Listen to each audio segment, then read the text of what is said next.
In this tutorial we are going to locate the onboard diagnostic connector and fuses.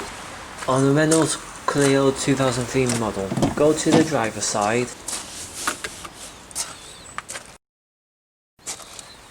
locate the ashtray behind the gear stick, unclip and lift up the tray,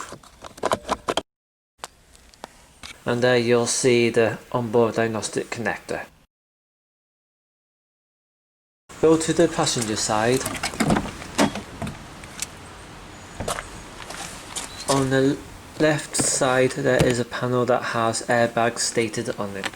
On the other side of the cover there is a diagram, spare fuses and a removal tool.